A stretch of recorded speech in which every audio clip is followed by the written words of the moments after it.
So, I said I made a video before about working on stuff, and like I said, I don't, I don't generally record stuff like this because I just don't like doing it anymore. Um, I grew up kind of poor, and there wasn't any other option when I was growing up was to work on things, but my dad's truck started having some issues, and admittedly it's high mileage. It's a 2000 Chevrolet 1500 Silverado. It's got 450,000 miles on it. Original motor, transmission. Still ran good. It just started having multiple cylinder misfires. And we messed around with it a little bit.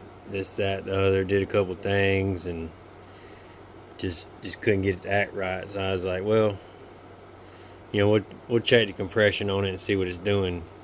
One cylinder had good compression. One cylinder had 60 pounds. One cylinder had 175. One cylinder had 60 pounds.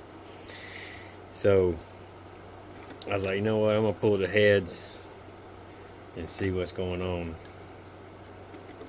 And you got this going on. And you can see the light to the dark. That dark spot is where it's starting to burn the valve. Then you got one like this, and the whole thing's dark. And that's burning the valve. And so what's happening is it's not getting a good seal on the edge of the valve. And then you're getting fuel and stuff in here. And it starts to eat away at the valve. It starts to burn the valve. But that's not what I wanted to show y'all. So, like I said, we grew up poor. So you kind of got to do things. You got to make things work, right? And so we do stuff like this. You got this wrench, and it's just got a hole drilled in it. And this is just a stud. This is just a stud, and it's actually upside down. So the small end screws in where the rocker arm would screw in. And you screw the stud in upside down. You even got to screw it in all the way. And then you drill a hole in a wrench like that. And then the wrench sits on there. And so them valve spring compressors can be expensive, And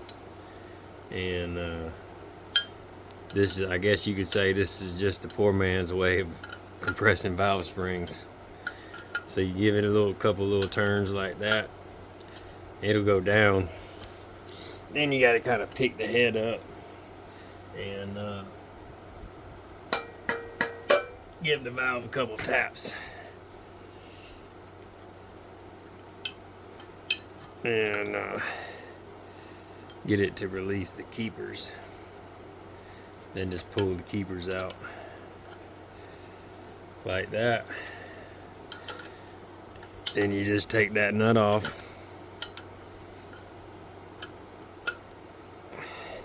And you don't need no fancy tools. You just need a little bit of ingenuity sometimes, Even if you ain't got the stuff to do something, a lot of times you can make something to do it with, And I think that's one thing that's been lost, especially in today's generations. And it's that easy. Valve spring off, valve comes out, and I ain't paid $250 for a valve spring compressor. I just drilled a hole in a wrench. And that's all I wanted to talk about.